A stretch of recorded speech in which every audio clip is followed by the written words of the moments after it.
السلام عليكم ورحمة الله وبركاته.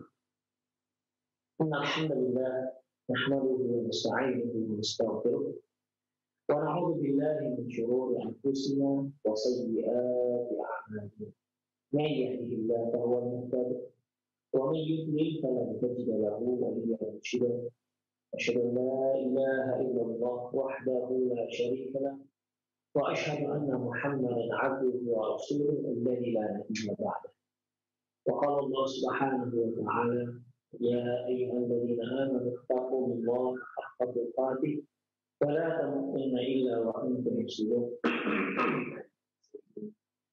وقال عز من قال: يا أيها الذين آمنوا اتقوا الله وقولوا قولا سديدا يصلح لكم أعمالكم ويغفر لكم ذنوبكم ومن يطع الله ورسوله فقد فاز فوزا عظيما. يا أيها الناس اتقوا ربكم الذي خلقكم من نفس واحدة وخلق منها زوجها وبث منهما رجالا كثيرا ونساء. اتقوا الله الذي تساءلون به والأرحام إن الله كان عليكم رقيبا. أما بعد إن أصدق الحديث كتاب الله وخير الهدي هدي محمد صلى الله عليه وسلم وشر الأمور محدثاتها وكل محدثة بدعة وكل بدعة ضلالة وكل ضلالة في النار. Kaum muslimin dan kaum muslimat, para pemerhati Roja TV dan pendengar Radio Roja dimanapun Anda berada, alhamdulillah kembali di pagi hari setiap Senin kita bertemu membahas ataupun mengkaji tentang perjalanan kita setelah kematian, di mana pembahasan perjalanan setelah kematian ini kita ambil dari kitab Al-Qiyamatus Sughra. Ikhwah, di kajian lalu kita telah membahas terkait dengan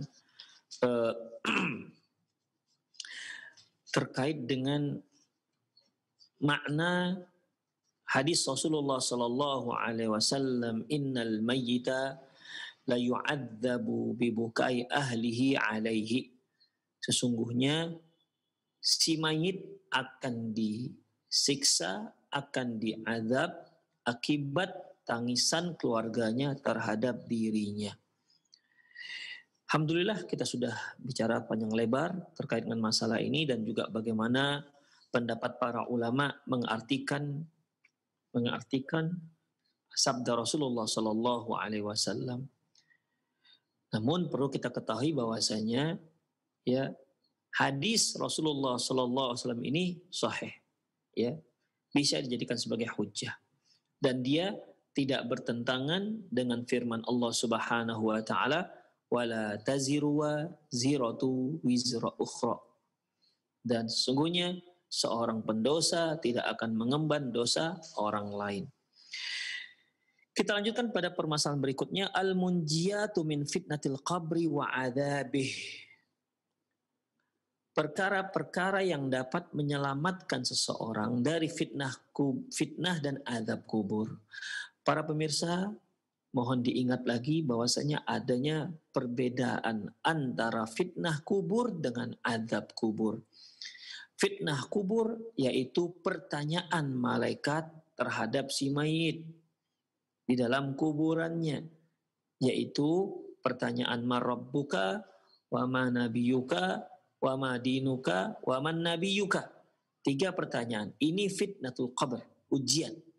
Nah, hasil dari fitnatul qabr ini, hasil daripada ujian kuburan ini, itu nanti berakhir dengan jika dia mampu memberikan jawaban yang baik, maka dia akan mendapat nikmat kubur, dan apabila dia ternyata tidak mampu menjawab dengan baik, maka dia diancam azab kubur. Taib al-munjiyatu min fitnatil qabri wa adzabi. Perkara-perkara yang dapat menyelamatkan seseorang dari fitnah dan azab kubur. Alladzi yunjal mar'u min adzabil qabri ay yakuna musta'iddan lil mauti wa mushammiran lahu.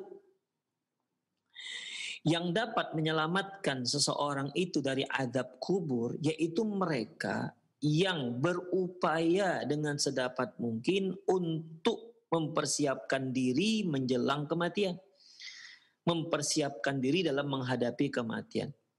Hatta idza faja'ahul mautu falam lam ya'udda asabi'an nadam. Sehingga jika ternyata kematian tersebut datang tiba-tiba, ya karena memang kematian ikhwah, dia tidak kulunun ketika mau datang. Kalau sudah sampai jadwalnya, tidak akan ada penundaan. Tidak ada penundaan dan juga tidak ada percepatan. Dia tepat waktunya, hari, tanggal, hari, jam, menit, dan detik sesuai dengan jadwal yang telah ditentukan oleh Allah Subhanahu wa taala. Jadi apabila seorang itu sudah memang benar-benar mempersiapkan dirinya untuk menghadapi kematian, sehingga ketika kematiannya datang tiba-tiba, dia tidak kaget ataupun dia tidak menyesal. Kalau di sini ungkapannya lam ya'udda asabi'an nadam. Dia tidak menyesal sambil menggigit jarinya. Biasanya kan orang kalau menyesal itu diekspresikan dengan menggigit jari. Intinya sehingga dia tidak menyesal, ya, sehingga dia tidak menyesal. Ikhwah, mungkin para pemirsa mengingat firman Allah Subhanahu wa taala, hatta idza jaa ahaduhumul maut qala rabbirji'un la'alli a'malu shalihan fima tarak. Ketika datang kematian, mereka mengatakan, rabbirji'un, ya Allah kembalikan kami.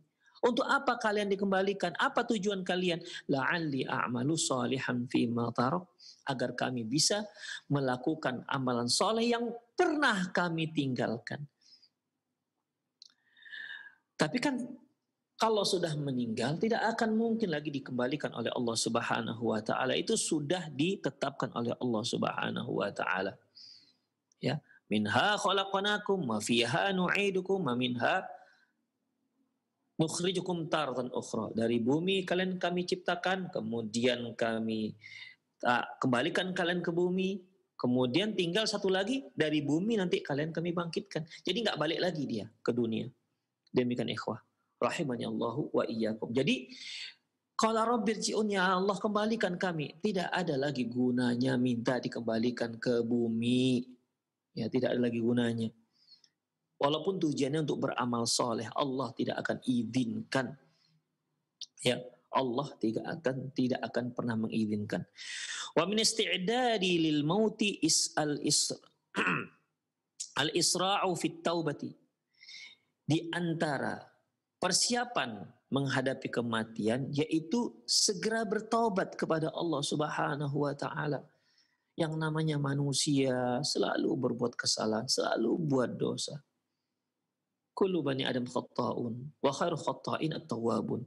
Setiap anak Adam itu berdosa dan orang dosa yang terbaik, pendosa yang terbaik adalah mereka yang bertaubat pada Allah Subhanahu wa taala atas dosa-dosa yang dia lakukan. Untuk terbebas dari dosa itu suatu hal yang mustahil karena Rasulullah sudah katakan semua anak Adam itu berdosa. Tapi bukan berarti ditutup pintu ataupun kalimat sampai di situ. Allah Subhanahu wa taala membuka pintu taubat selebar dan seluas-luasnya. Innallaha yaqbalu taubatal 'abdi ma lam yughargir. Allah itu menerima taubat seorang hamba apapun dosa yang dia lakukan, sebesar apapun dosa yang dia lakukan, sepenuh apapun Allah akan terima taubatnya. Malam yughargir, selama dia tidak dalam keadaan pencabutan nyawa. Kalau sudah pencabutan nyawa, maka tidak akan terima lagi. Dalam riwayat yang lain, malam tatlu asyams min maghribiha. Selama matahari belum terbit dari barat. Kalau sudah terbit dari barat, sudah tidak ada lagi diterima. Tidak ada lagi penerimaan taubat, tutup. Allah sudah tutup. Ikhwah, semua kita sekarang belum ada yang menyaksikan, insya Allah hingga saat ini, yang mendengar dan yang menyaksikan TV Roja saat ini, itu masih Allah Subhanahu wa taala beri kesempatan untuk bertaubat. bertaubat. Karena pasti kita punya dosa, ikhwah. Oleh karena itu, isra'u fit taubah. Bersegera untuk bertobat kepada Allah Subhanahu wa taala. Karena kita tidak tahu kapan kita mati. Bahkan tidak ada seorang pun yang berani menjamin dirinya masih hidup semenit yang ke depan. 2 menit ke depan. Tidak ada seorang pun yang berani menjamin dia masih hidup. Oleh karena itu, setiap ada kesempatan, segeralah bertobat kepada Allah Subhanahu wa taala. Rasulullah saja Rasulullah saja yang sudah diampunkan dosa yang lalu dan akan datang, ya. Beliau selalu mengatakan, inilah astaghfirullah mi'ata marrah. Inilah astaghfirullah yauma mi'ata marrah. Aku istighfar kepada Allah setiap hari itu 100 kali. Itu Rasulullah, apalagi kita. Kita manusia-manusia pendosa, banyak kesilapan, banyak kesalahan, banyak dosa. Kemudian, dan bersegera taubat, ya, bersegera taubat ini merupakan salah satu penyelamat kita dari fitnah dan azab kubur. Kemudian wa qadai hukuk.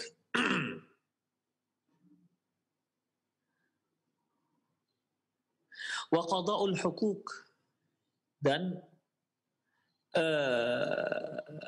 wa qada'il hukuki, dan bersegera untuk menunaikan semua hak-hak. Mereka yang punya hutang, segera bayar hutang. Ada amanah yang seharusnya sudah dipulangkan, segera pulangkan. Termasuk hutang mungkin mereka yang menyekolahkan anaknya, kemudian SPP belum dibayar, sementara dia sanggup membayar. Jangan ditunda-tunda, jangan dinanti-nanti, ya. Termasuk hutang. Intinya hak apa saja yang masih ada, yang harus kita tunaikan, segera tunaikan sebelum mati, sebelum meninggal.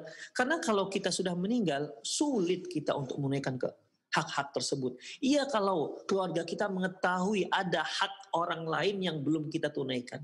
Iya, kalau mereka mengetahuinya. Kalau mereka nggak mengetahuinya itu bagaimana? Sementara kita nggak bisa beritahu kepada mereka. Allah tak kasih izin kita untuk datangi keluarga kita dan ngasih tahu bahwasanya tolong bayarkan hutang bapak ke sana, ke fulan. Tidak ada lagi cerita itu, ikhwah. Makanya segera, apabila ada hak yang harus ditunaikan, segera tunaikan. Jangan nanti-nanti. Dikarenakan khawatir kematian datang tiba-tiba. Kemudian apa lagi, ikhwah? Wal iktsari minal amali salih, perbanyak amalan saleh. Wa inna fa innal imana was salata was sauma was zakata wal hajj wal jihad wa birrul walidaini wa silatul arham wa dzikrallahi azza wa jalla wa ghairaha min salihil amali tahfadzul abdal mu'min. Demikian juga keimanan, salat, puasa, zakat, haji, jihad, berbakti kepada kedua orang tua, menyambung silaturahmi, berzikir kepada Allah dan lain-lainnya, dan amalan soleh lainnya itu dapat melindungi seorang hamba mukmin dari apa? Dari fitnatul qabr wa adab, dari fitnah kubur dan adab kubur. Demikian ikhwah rahimani Allahu wa iyyakum. Wa biha yaj'alullahu lahu min kulli hammin farajan wa min kulli dhiqin makhraja. Dan dengan amalan soleh itulah Allah Subhanahu wa taala akan mengubah rasa duka menjadi suka dan kesulitan, dan akan merubah setiap kesulitan menjadi kemudahan. Demikian ikhwah. Ini persis sebagaimana dikatakan oleh Allah Subhanahu wa taala, "Wa may yattaqillaha yaj'al lahu makhraja wa yarzuquhu min haitsu la yahtasib." Barang siapa yang bertakwa kepada Allah, Allah akan beri dia jalan keluar saat setiap masalahnya, wa yarzuquhu min haitsu la yahtasib, dan akan memberi dia rezeki dari arah yang tidak dia duga-duga. Wa may yattaqillaha yaj'al lahu min amrihi yusra. Barang siapa yang bertakwa kepada Allah, Allah akan menjadikan semua urusannya itu menjadi mudah. Ikhwatal iman, para pemerhati Roja TV dan pendengar radio Roja dimanapun Anda berada, amalan soleh itu merupakan da'butul muttaqin, merupakan kriteria seorang yang bertakwa, yang rajin beribadah kepada Allah Subhanahu wa taala, yang rajin mendekatkan diri kepada Allah Subhanahu wa taala. Oleh karena itu seorang yang bertakwa tidak hanya keuntungan di dunia yang Allah berikan, bahkan juga keuntungan di akhirat. Ketika dia berada di alam barzakhnya dan ketika nanti dia bertemu dengan Allah Subhanahu wa taala. Oleh karena itu tidak ada ruginya menjadi seorang yang bertakwa. Mendekati diri pada Allah Subhanahu wa taala, melaksanakan perintah Allah, menjauhkan larangan Allah, maka Allah akan beri kebaikan dunia dan akhirat. Kebaikan dunia dan akhirat. Yang bertakwa kepada Allah akan diberi solusi setiap masalah yang dia hadapi. Kita hidup di dunia ini banyak masalah. Ya. Kita hidup di dunia ini banyak problem. Dan taufik dari Allah lah kita bisa menyelesaikan problem kita dengan cara yang terbaik. Kita di dunia ini perlu rezeki. Kalau nggak ada rezeki kita akan mati. Makanya kita di dunia butuh rezeki dan Allah akan mudahkan orang yang bertakwa mendapatkan rezekinya. Kita di dunia ini banyak urusan. Dan orang yang bertakwalah yang akan diberikan kemudahan dalam setiap urusannya. Setiap mengerjakan urusannya. Demikian ikhwah rahimani Allahu wa iyyakum. Itulah amalan soleh. Wa qad haddatsana Rasulullah sallallahu alaihi wasallam annal a'mala shalihah tahrithul insana fi qabrih. Bahwasanya Rasulullah sallallahu alaihi wasallam menyatakan bahwasanya amalan soleh itu dapat menjaga seorang manusia di kuburannya. Allahu Akbar. Ternyata amalan soleh itu tidak hanya memberikan kemudahan seorang di dunia, tapi juga memberi kemudahan dia di kuburannya. Yaqulu Ibnu Taimiyah rahimahullah. Wa fil haditsil masyhuri hadits Muhammad bin Amr. Dalam hadis yang cukup masyhur yaitu hadis Muhammad bin Amr an Abi Salamah an Abi Hurairah radhiyallahu anhuma. Dari Abi Salamah dari Abu Hurairah anin Nabi sallallahu alaihi wasallam, dari Nabi sallallahu alaihi wasallam, rawahu Abu Hatim fi sahihi, yang diriwayatkan oleh Abu Hatim dalam kitab sahihnya, wa qad rawahu al-a'immah, dan hadis ini juga diriwayatkan oleh banyak imam-imam, qal, di mana Rasulullah bersabda, innal mayyita la yasma'u khafqa ni'alihim hina yuwallawna anhu. Sesungguhnya si mayit mendengar suara sendal orang-orang yang pergi meninggalkannya. Artinya ketika kita membawa jenazah ke kuburannya, kemudian kita kebumikanlah si jenazah tersebut hingga selesai. Maka ya sebagaimana biasa, mereka yang sudah selesai menyelenggarakan jenazahnya, sudah selesai mengkebumikan jenazahnya, kan nggak ada yang tinggal di situ. Semua pasti akan pulang. Termasuk anak, istri, orang-orang yang dia cintai. Nggak akan ada yang betah selamanya tinggal di kuburan tersebut. Dia akan pergi meninggalkan tuh kuburan. Walaupun orang yang sangat dia sayangi. Misalnya kalau ada seorang yang katanya sangat mencintai istrinya dengan kecintaan yang luar biasa. Oke, meninggal istrinya, dikuburkan. Mau nggak si suami menemani istrinya di kuburan seterusnya? Sebagaimana di saat istrinya masih hidup. Tak akan ada yang mau. Demikian ikhwah, azinallahu wa iyyakum. Ya, dia akan pergi. Dan di saat mereka yaitu orang-orang yang mengantarkan jenazah di pekuburannya itu mulai pulang satu persatu, sungguh si mayit mendengarkan suara sendalnya. Suara sendal mereka. Kemudian fa in kana mu'minan kanatis salatu 'inda ra'sih. Berarti kalau mereka pulang semua, siapa yang tersisa? Tidak ada yang tersisa kecuali dia sendiri di kuburan. Tapi ternyata orang mukmin nggak sendiri, ada yang menemani dia. Ada yang menemani dia. Kalau dia seorang mukmin, maka sholatnya akan berada di dekat kepalanya. Wa kana siyamu an yaminihi. Dan puasanya, ibadah puasanya berada di sebelah kanannya. Wa kanatiz zakatu an yasarihi. Dan ibadah zakatnya berada di sebelah kirinya. Wa kana fi'lul khairati minat sadaqati wassilati wal ma'ruf wal ihsan ila nasi inda rijlaihi. Dan adapun perbuatan-perbuatan kebaikan lainnya seperti sedekah, silaturahmi, dan perbuatan baik kepada orang lain itu berada di sisi kedua kakinya. Jadi sholat di dekat kepala, kemudian puasa di sebelah kanan, zakat di sebelah kiri, amalan soleh lainnya berada di dekat kakinya, kedua kaki si orang mukmin tersebut. Merekalah yang menjaga, merekalah yang menemani seorang mukmin. Selebihnya mereka pulang, ikhwah, pulang. Apabila kita meninggal dunia, kita akan diantar oleh orang-orang yang mencintai kita. Dari keluarga kita, istri kita, anak kita, sanak famili kita, teman-teman, karib, kerabat, andai tolan. Mengantar kita. Tapi hanya sampai kuburan.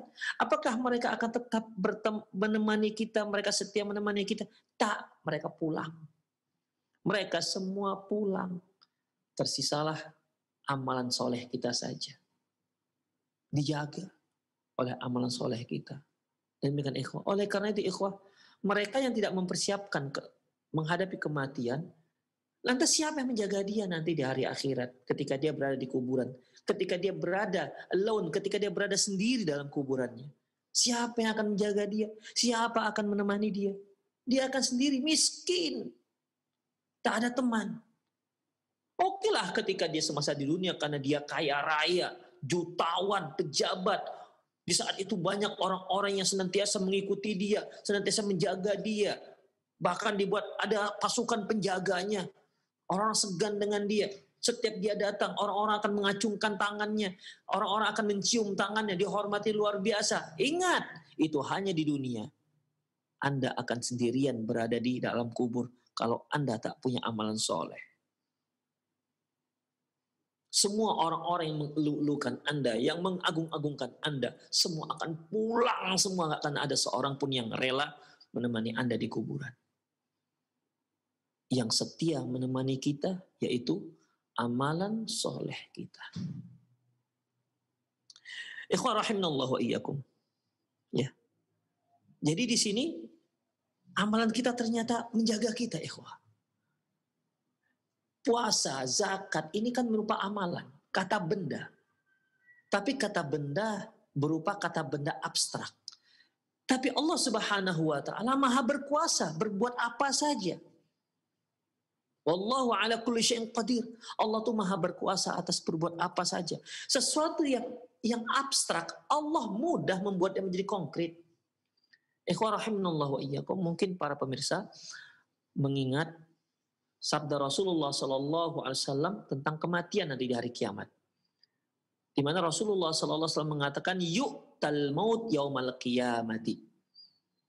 Bahwasanya kematian akan dibawa di hari kiamat kakabshi al-amlah.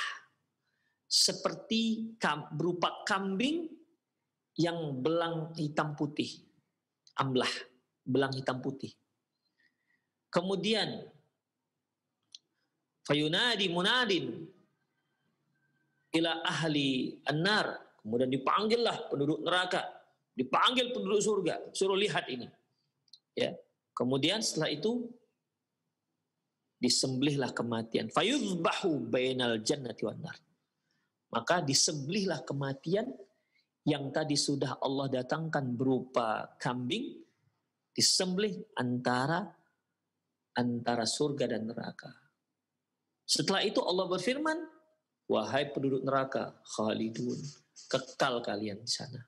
Wahai penduduk surga, kekal kalian di sana. Tidak ada lagi kematian. Setelah itu, kenapa? Kematian sudah disembelih oleh Allah Subhanahu wa ta'ala. Kalau kita pikir-pikir kematian gimana? Jangan tanya gimana. Allah Subhanahu wa taala Maha berkuasa atas segala sesuatu. Bukankah kematian dan kehidupan itu merupakan makhluk Allah Subhanahu wa taala? Bukankah Allah Subhanahu wa taala Bukankah Allah Subhanahu wa ta'ala firman, "Alladzi khalaqal mauta wal hayata liyabluwakum ayyukum ahsanu amala." Allah yang menciptakan kematian, yang menciptakan kematian kehidupan, liyabluwakum ayyukum ahsanu amala, untuk menguji kalian siapa di antara kalian yang paling bagus amalannya. Khalaqal mauta wal hayat, menciptakan kematian dan kehidupan. Allah yang menciptakan. Jadi Allah yang bisa membuat apa saja. Apa saja yang nggak masuk akal kita sekarang itu bisa saja Allah ciptakan. Allah bisa melakukan apa saja yang nggak masuk akal. Jadi ketika Allah Subhanahu wa taala dan Rasulullah SAW yang menceritakan masalah-masalah gaib seperti ini, jangan ada di antara kita yang menolaknya, mendustainya dengan alasan nggak masuk akal. Jangan ada. Kalau Anda melakukan seperti itu, maka Anda termasuk pengikut iblis yang menolak firman Allah, yang menolak perintah Allah di saat dia diperintahkan oleh Allah untuk sujud kepada Adam. Gak masuk akal dia ketika Allah menyuruh dia untuk sujud kepada Nabi Adam. Gak layak menurut akalnya dia. Demikian ikhwan. Kita wajib untuk mengimani. Ketika ada firman Allah, ketika ada hadis Rasulullah SAW yang sahih, kita wajib untuk mengimani. Demikian ikhwan rahimanallahu wa iyyakum. Mungkin juga para pemirsa pernah ingat, pernah dengar atau membaca sabda Rasulullah sallallahu alaihi wasallam, "Inna siyama wal Qur'ana yashfa'ani sahibahuma yaumal qiyamah." Bahwasanya Quran dan puasa akan memberi syafaat kepada pelaku mereka berdua. Kalau Al-Quran pembacanya, kalau puasa yang mengamalkannya. Fayaqul Quran berkata, fayaqulus siyam. Puasa berkata, Allahu Akbar. Puasa berkata, kalau kita sekarang, saya sedang puasa. Nah, mana tuh puasa? Mana dia puasa? Di sini puasa itu ternyata siyam itu bisa bicara. Wa madzalika 'alallahi bi'aziz. Hal itu tidak sulit bagi Allah Subhanahu wa taala. Allah bisa memberikan semuanya bisa bicara. Sebagaimana firman Allah Subhanahu wa ta'ala. Lima syahidtum alaina. Wa qalu li juludihim lima syahidtum alaina. Mereka berkata kepada kulit mereka, lima syahidtum alaina. Kenapa kalian memberikan saksi atas kami? Qalu antaqana Allah alladhi antaqa kulla syai'. Mereka berkata, kulit ini ngomong, sesungguhnya kami dibuat Allah bisa berbicara dan Allah itu maha berkuasa untuk menjadikan segala sesuatunya bisa bicara. Jadi kalau di dalam hadis tadi, fayaqulus sha'im, fayaqulus siyam, berkata si puasa. Jadi puasa, amalan puasa itu berbicara, ikhwan. Berbicara. Ay Rabb, wahai Tuhanku, mana'atuhu ta'am wasyahwat bin nahar, ya Allah, sungguh aku yang menghalangi dia untuk makan dan untuk menyalurkan syahwatnya di siang hari. Fasyaffi'ni fih, berilah aku izin untuk memberi dia syafaat. Fayaqulul Quran, berkata Quran, ay Rabbi, ya Allah, mana'atuhun naum billaili, aku yang menghalangi dia untuk tidur pada malam hari. Fasyaffi'ni fih, maka berikan aku izin untuk memberi dia syafaat. Quran dan puasa bicara. Di sini ikhwah rahimanallahu wa iyyakum, salat, puasa, zakat dan semua amalan soleh menjaga. Insyaallah menjaga ini orang mukmin. Dia tidak menjadi kata benda yang abstrak lagi. Jadi sudah konkret dia, dan itu bisa saja ikhwah. Bisa bicara, sholat bisa bicara, zakat bisa bicara, apalagi Quran bisa bicara, bacaan Quran bisa bicara, amalan soleh bisa bicara, berbakti kepada kedua orang tua. Maksudnya amalan kita berbakti kepada orang tua itu juga bisa bicara. Demikian ikhwah. Seperti yang dikatakan kulit, ya. Qalu antaqanallah antaqa kulla syai'.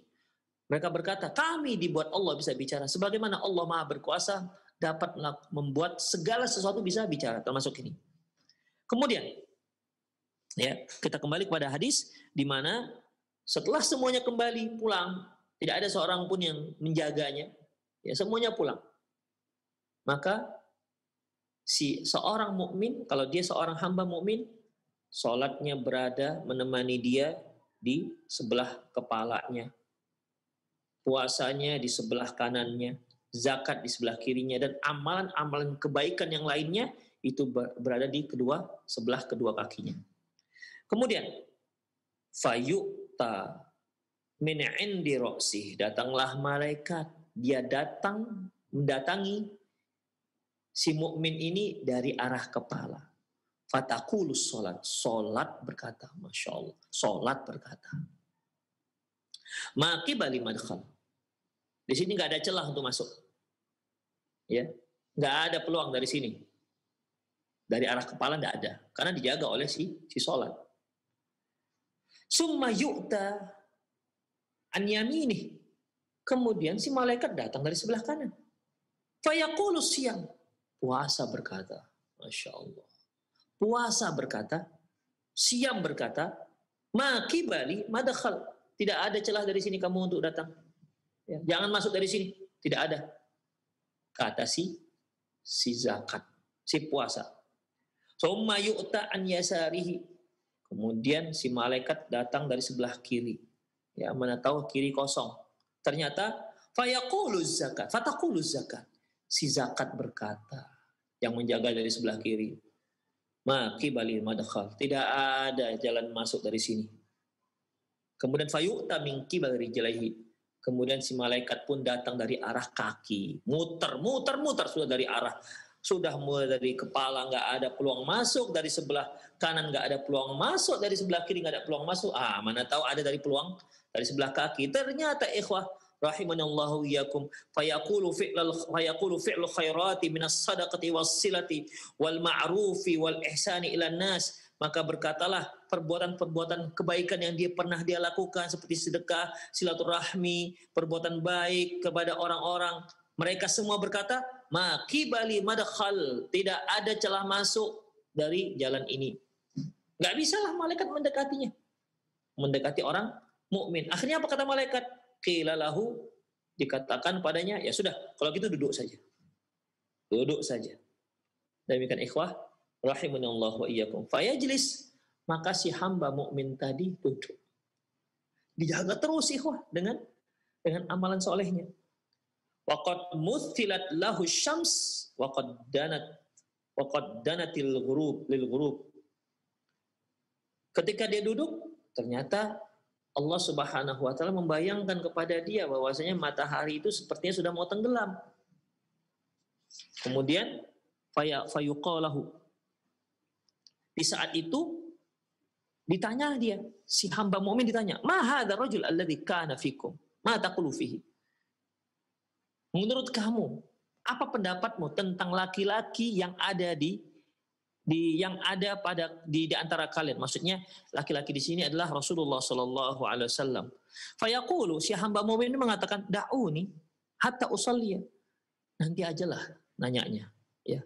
Aku mau sholat dulu. Kenapa? Dia lihat matahari sudah mau tenggelam. Ya, seorang mukmin ikhwah, seorang mukmin, kebiasaan dia di bumi begitu juga nanti di hari akhirat. Bahkan ketika dia masuk dalam kuburannya. Ketika kebiasaan dia ketika hidup begitu juga nanti kemungkinan besar yang dia lakukan ketika dia mau meninggal. Demikian juga ketika dia masuk dalam kuburan. Man 'asya 'ala syai' mata 'alaihi. Barang siapa yang hidup terbiasa melakukan sesuatu ketika dia hidup, maka dia mati ketika melakukan sesuatu itu. Karena sesuatu yang sering dilakukan oleh seorang manusia, mungkin karena dia hobi, karena dia suka, ya, dia menghabiskan waktunya untuk itu.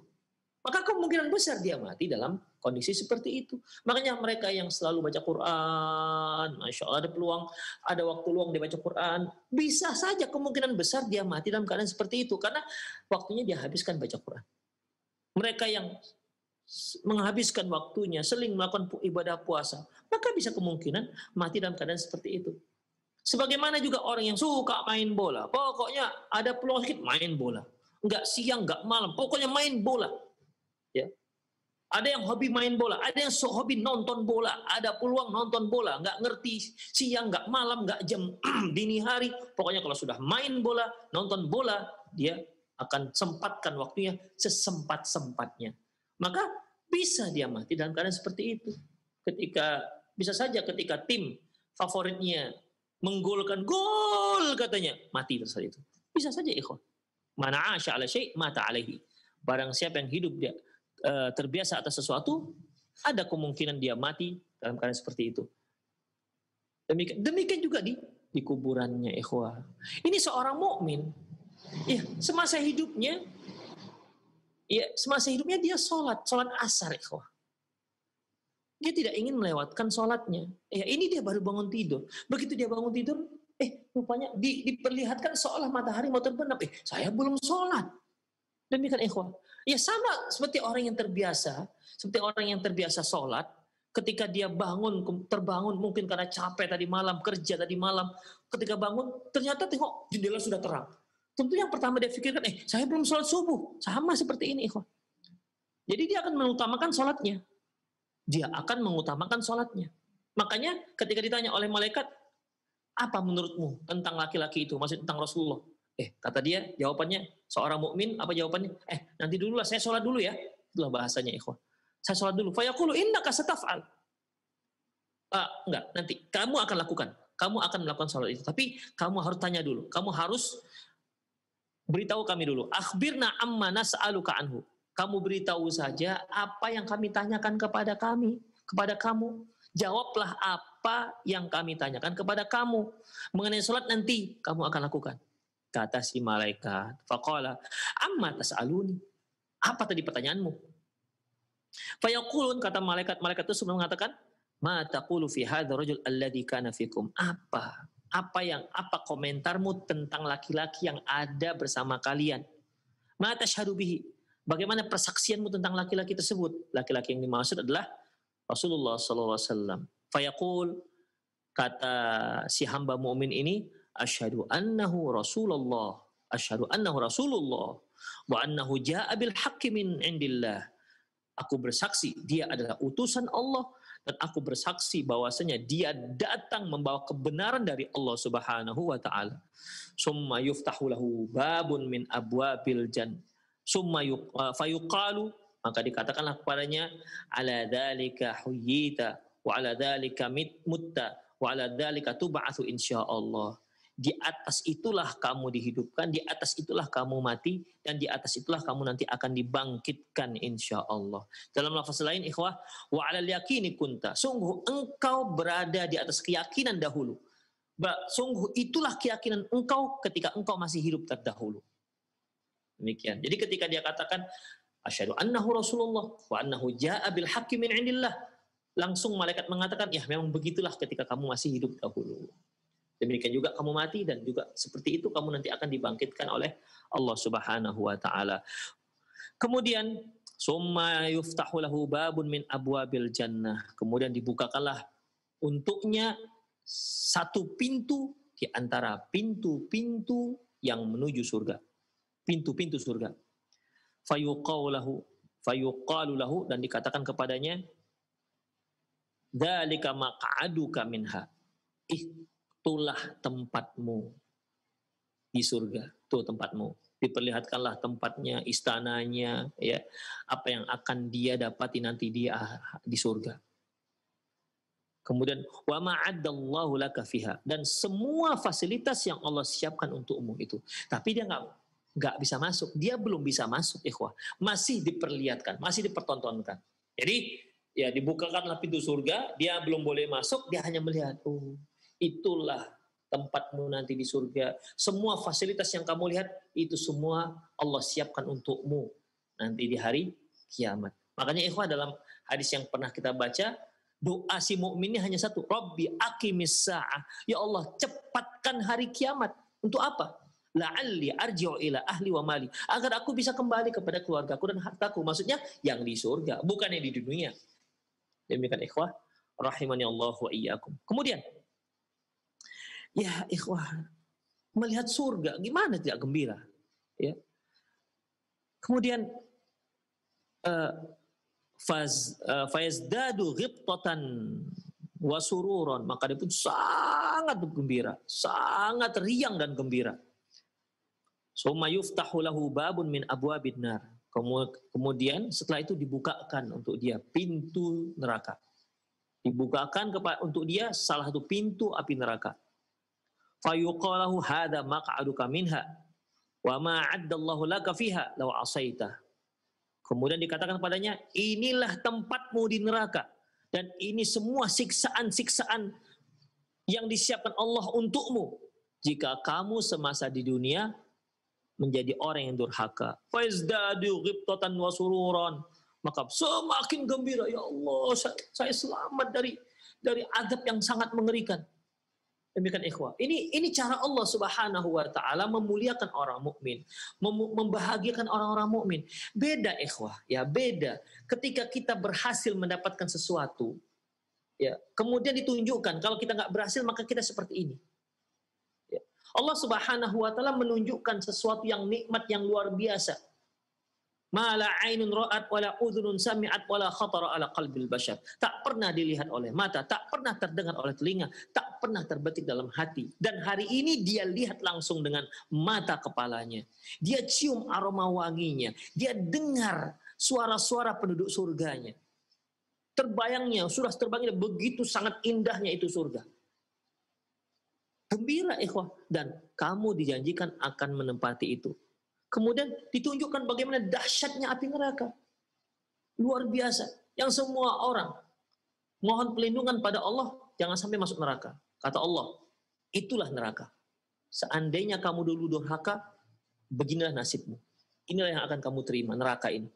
Bertambah bersyukurlah seorang mukmin, ikhwan. Bertambah bersyukur. Ya, dia Allahu Akbar. Dia menjadi orang yang berterima kasih pada Allah, bersyukur kepada Allah, semakin mengagungkan Allah karena telah melindungi dia dari azab yang luar biasa. Tidak hanya itu, tsumma yuftahu lahu fi qabri sab'una dhira'an. Kemudian dilapangkan kuburannya sejauh 70 hasta. Yunawwir lahu fihi, dan diterang dan dijadikan kuburan itu menjadi terang benderang. Wa yu'adu jasaduhu kama bada'a. Kemudian jasadnya dikembalikan sebagaimana sedia kala. Dahulu kan jasad manusia itu tingginya situ naziraan, ya, besarnya situ naziraan, sebanyak setinggi 60 hasta. Di sini katakan dikembalikan jasadnya sebagaimana dulu pada awalnya. Ya, dikembalikan seperti jasad yang pertama Allah Subhanahu wa taala ciptakan, yaitu jasad Nabi Adam yang tingginya yaitu setinggi 60 hasta. Makanya ikhwah, penduduk surga itu masuk surga besar badannya, tinggi badannya, nggak seperti kita sekarang, tapi seperti awal diciptakan, yaitu situ naziroan 60 hasta. Wa taj'alu nismatahu fi nasamil tayyib, dan ruhnya diletakkan di tempat ruh yang baik. Wahia tayrun ta'allaqa fi syajaril jannah, yaitu di dalam burung yang bertengger di pohon-pohon surga. Demikian ikhwah. Ya, berarti kan dia melihat bagaimana seistri surga, dia akan ya terbang ke sana kemari menikmati surga, tapi dia masih berada di atas dalam burung. Demikian ikhwah. Wa fi lafzin, dan lafaz yang lain, wa huwa tayrun yu'allaqu fi syajaril jannah. Dalam lafaz yang lain yaitu di dalam burung yang digantungkan di pohon surga. Kalau yang pertama tadi lafaznya ta'allaqa fi syajaril jannah, ya burung itu sendiri yang bertengger. Kalau ini enggak, dia ditenggerkan, artinya mungkin maksudnya Allahu a'lam bishawab, apakah dia dalam sangkarnya, artinya dia digantungkan di dalam burung yang digantungkan di surga. Di atas pohon-pohon surga. Qala Abu Hurairah, "Yutsabbitullahu alladziina aamanu bil qauli tsabit fil hayatid dunya fil akhirah." Dan Allah meneguhkan orang-orang yang beriman, ya, meneguhkan keimanan orang yang beriman dengan ucapan yang teguh. Apa itu? Kalimat syahadat la ilaha illallah Muhammad Rasulullah. Fil hayati dunya, baik ketika dia di dunia, wa fil akhirah, dan demikian juga dalam kehidupan akhirat. Apa itu, ikhwah? Mampu memberikan jawaban yang tegas, yang jelas. Ya. Ibrahim ayat 27. Wa fil labsin summa yu'adul jasadu ila ma bada'a minhu. Dalam lafaz yang lain, kemudian jasadnya dikembalikan sebagaimana awalnya. Demikian ikhwah rahimanallahu wa'akum. Dari hadis ini dapat kita ambil kesimpulan bahwasanya di antara perkara yang dapat menyelamatkan manusia dari fitnah dan azab kubur yaitu amalan-amalan soleh. Seluruh amalan soleh itu mampu menyelamatkan, melindungi seorang dari azab kubur. Semoga Allah Subhanahu wa taala melindungi kita dari azab fitnah dan azab kubur, dan semoga Allah Subhanahu wa taala menjadikan kita orang-orang yang mendapatkan nikmat kubur, yang dilapangkan kuburannya seluas 70 hasta dan dibukakan untuknya pintu surga.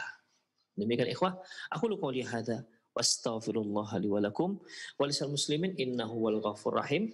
Bagi para pemerhati ataupun para pemirsa Roja TV yang ingin bertanya, ataupun para pendengar radio Roja di mana Anda berada yang ingin bertanya, silahkan. Semoga bermanfaat. Naam. Nah Ustaz, jazakallah khairan Ustaz, barakallahu fik atas materi yang telah sampaikan Ustaz di kesempatan pagi hari ini.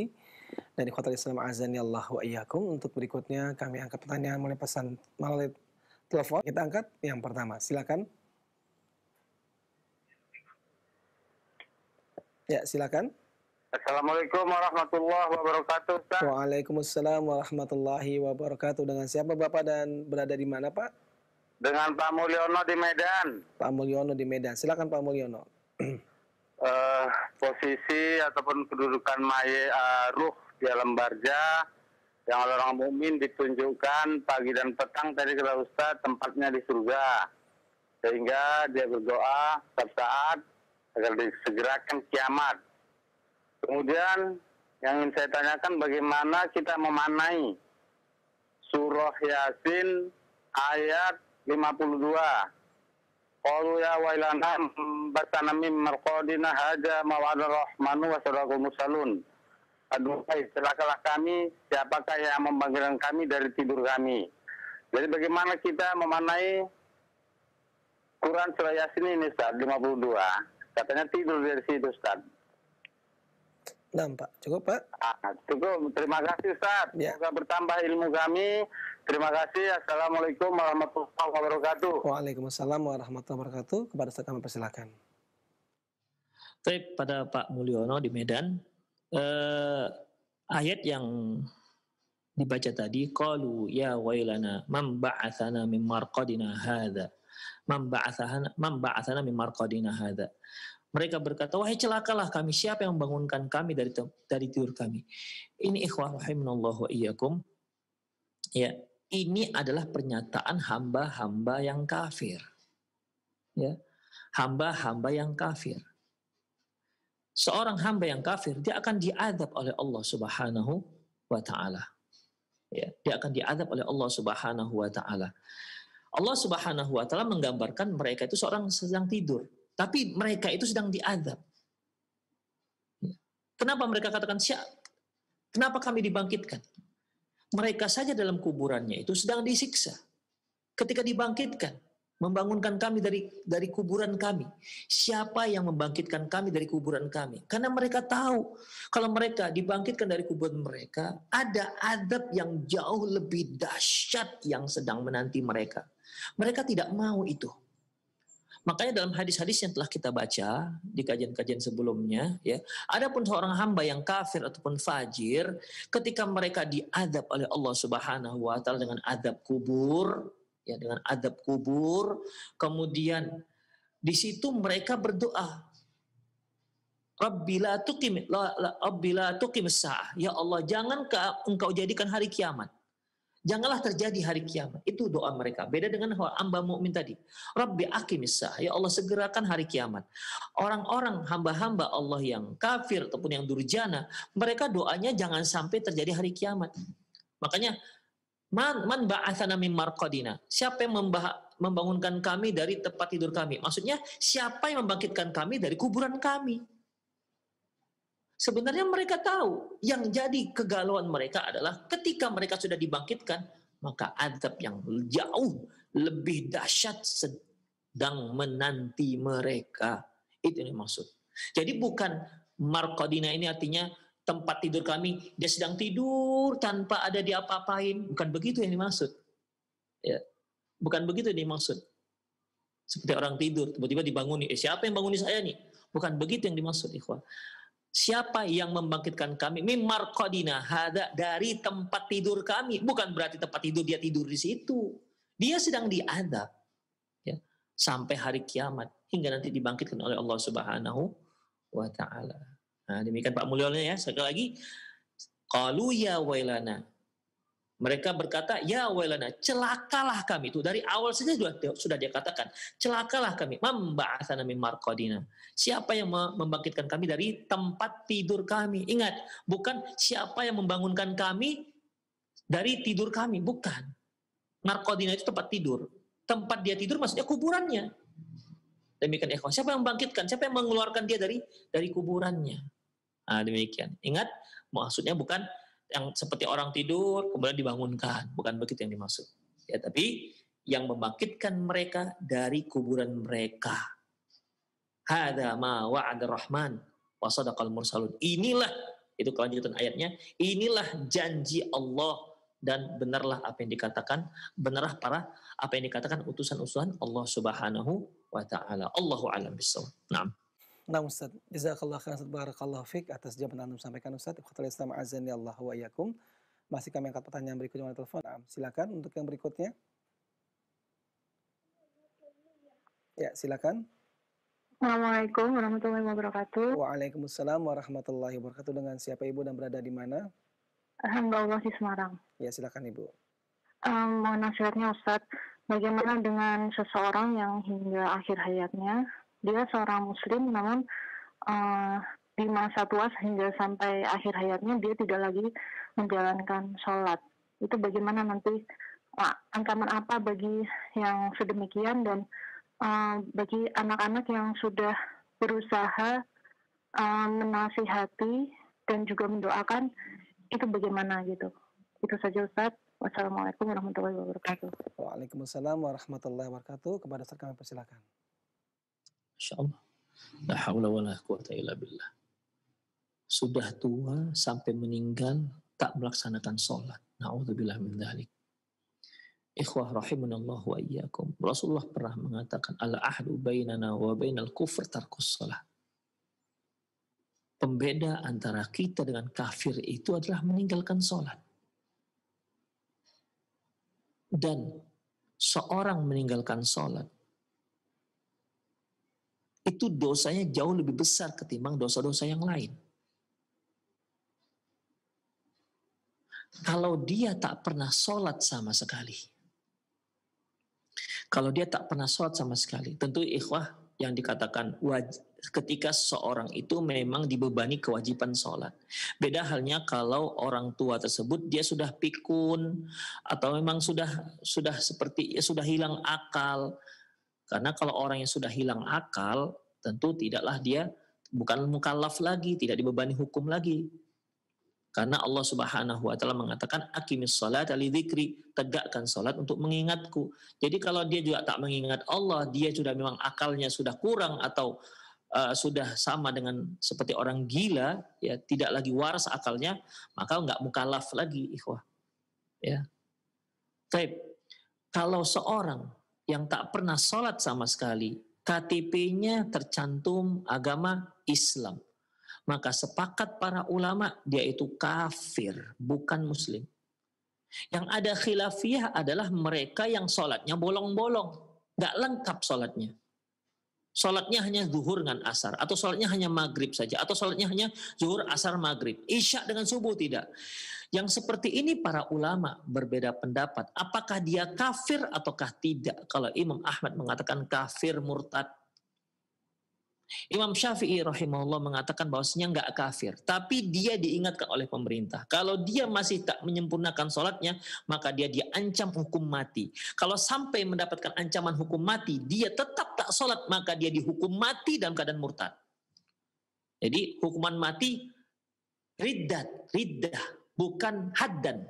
Kalau haddan itu hukuman mati sebagai hukuman, seperti orang yang berzina, orang yang sudah berumah tangga, orang yang sudah berumah tangga dihukum berzina, dihukum mati, maka itu hukuman haddan, hukuman mati haddan sebagai hukuman, dia tetap sebagai muslim. Tapi kalau yang ini sudah diancam oleh si pemerintah bahwasanya kamu kalau nggak melengkapkan sholatmu, kami akan ancam kamu hukuman mati, eksekusi mati. Dia tetap nggak sholat, maka dia dihukum mati sebagai orang yang murtad, bukan lagi sebagai hukuman. Demikian ikhwah rahimanallahu yakum. Abdullah bin Syakik pernah mengatakan bahwasanya aku tidak melihat ada para sahabat yang mengkafirkan seseorang gara-gara meninggalkan satu ibadah selain sholat. Oleh karena itu sangat berbahaya tak sholat ikhwah. Mungkin ada seorang mengatakan, saya nggak sholat tapi kan saya berbakti kepada orang tua, berbuat baik kepada tetangga, saya ngasih sedekah, ya, tapi saya nggak sholat. Orang nggak ada yang nggak suka dengan saya. Semua saya lakukan, kebaikan-kebaikan apapun saya lakukan, tapi saya nggak sholat. Ikhwah, ya, ketimbang Anda tak sholat, itu masih mendingan orang-orang yang merampok, orang yang berzina, orang yang menjudi, orang pembunuh. Dosa mereka itu masih ringan ketimbang orang yang nggak sholat. Mana ada para ulama yang mengkafirkan orang membunuh? Mana ada para ulama yang mengkafirkan orang zina? Mana ada para ulama yang mengkafirkan orang main judi dan minum khamr? Nggak ada. Tapi yang mengkafirkan yang tak sholat, walaupun sholatnya bolong-bolong, walaupun dia meyakini sholat itu wajib, itu banyak. Ikhwah rahimanallahu wa iyyakum. Demikian. Oleh karena itu, sangat berbahaya sekali. Terus apa sikap seorang mukmin sebagai anak? Ya, kalau ketika dia sudah meninggal, ketika dia sebelum meninggal, berupayalah dengan semaksimal mungkin mengajak orang tuanya untuk sholat kembali. Ya, tapi Ustadz ternyata dia sudah meninggal. Maka, ya semoga Allah Subhanahu wa Ta'ala ya tidak menggolongkan dia termasuk orang-orang yang kafir. Karena tadi ada khilafiyah. Ya semoga dia tidak termasuk orang kafir, sehingga masih ada peluang bagi kita untuk mohon kepada Allah Subhanahu wa Ta'ala semoga Allah mengampuni dosa-dosanya. Demikian ikhwah. Ya, seorang anak terus doakan orang tua, terus doakan orang tua. Tidak ada yang paling diharapkan orang tua yang sudah meninggal melainkan doa dari anak. Idza mata ibnu Adam inqata amalu illa min salasin. Apabila meninggal anak Adam, terputus amalannya. Semua amalan terputus. Illa min salasin, kecuali 3. Sedekah jariyah, ala ilmu intafa'u bihi, ilmu yang bermanfaat, waladun salih yada'ulah. Anak soleh yang mendoakannya. Anak soleh yang mendoakannya. Kalau nggak soleh, ya untuk apa dia doakan? Nggak akan terima doa orang yang nggak soleh. Anaknya nggak sholat, gimana mendoakan orang tuanya? Jadi anak soleh yang mendoakan orang tuanya. Itu yang sangat diharapkan orang tua kita yang sudah meninggal. Itulah cara kita berbakti kepada orang tua kita setelah dia meninggal. Di samping cara-cara yang lain. Seperti misalnya kita kuatkan silaturahmi kita dengan teman-teman ayah kita atau teman-teman ibu kita yang sudah meninggal dunia dan lain-lainnya. Tapi doa ikhwah, selalulah cantumkan doa orang tua kita di setiap doa-doa soleh kita. Jangan lupakan mereka. Jangan lupakan mereka. Tetap doakan dia di setiap ibadah yang kita lakukan. Doakan. Semoga itu bermanfaat untuk orang tua kita. Hanya itu yang bisa kita lakukan. Hanya itu yang bisa kita lakukan. Allahu a'lam bishawab.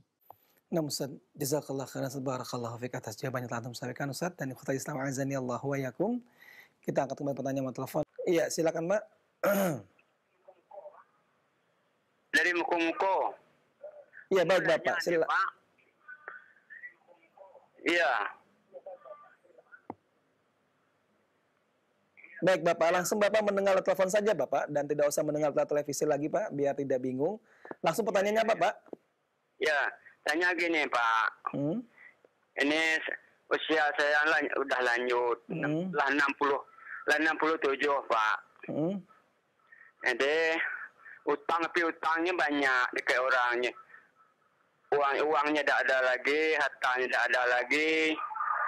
Karena kita kan dulu kan banyak apa bikin utang. Gimana lah kita membayarnya Pak? Apa bisa dia doa aja, apa minta maaf kan? Baik, cukup Bapak. Terima kasih banyak atas pertanyaannya. Ya, aku kalau meminta maaf Pak, saya malu, takut orang tu marah. Gimana Pak? Mohon aku penjelasan dari Bapak. Ya, baik. Terima kasih Pak. Saya udah habis Pak. Ya, baik. Terima kasih Bapak. Cukup? Ya. Ya, cukup. Ya. Baik. Kepada Ustaz kami pesan untuk menjawab. Silakan Ustaz. Baik, Masya Allah. Semoga Allah Subhanahu wa Ta'ala memudahkan Bapak untuk membayar melunasi semua hutang-hutang. Rasulullah SAW pernah mengatakan, barang siapa yang mengambil harta seseorang, kemudian dia memang berniat untuk memulangkannya, ya seperti dia berhutang memang karena kebutuhan, dan dia memang berniat untuk memulangkannya, tapi mungkin qadarullah masya fa'ala, memang dia tidak mampu untuk membayar hutang itu kembali, melunasinya. Maka apa yang harus dia lakukan? Pertama tentunya dia jangan malu, Bapak jangan malu. Datang kepada orang tersebut. Dan Bapak mohon. Karena masalah hutang ini masalahnya tidak hanya di dunia, sampai akhirat. Bapak mohon supaya dianggap lunas. Pertama, ya. Mohon maaf dan mohon supaya hutang dilunaskan. Karena tidak ada lagi harta yang bisa dibayarkan untuk melunasi hutang. Kalau mereka tetap bersikekeh, kamu harus bayar. Bapak harus bayar hutang Bapak. Kami nggak mau anggap lunas. Misalnya begitu.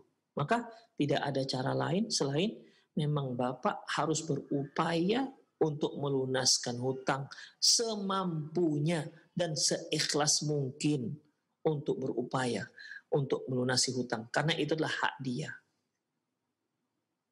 Minta tolong pada anak-anak supaya melunaskan hutang. Itu namanya upaya. Jika ternyata memang toh hutang masih banyak, ajal sampai, itu bagaimana? Allah Subhanahu wa Ta'ala akan menilai kita dari upaya yang kita lakukan, usaha yang pernah kita lakukan. Itu ikhwah. Jadi insya Allah Allah akan maafkan. Tapi ingat, kita memang benar-benar berupaya untuk melunasi hutang. Tapi kan yang namanya rezeki itu Allah yang berperan. Itu hak Allah, beri apa tidak. Makanya ikhwah, yang penting kita upaya untuk melunasi. Kalau orang yang memberikan hutang itu tidak mau menganggapnya lunas, ya nggak ada cara lain selain kita berupaya dengan semaksimal mungkin, setulus mungkin untuk melunasi hutangnya.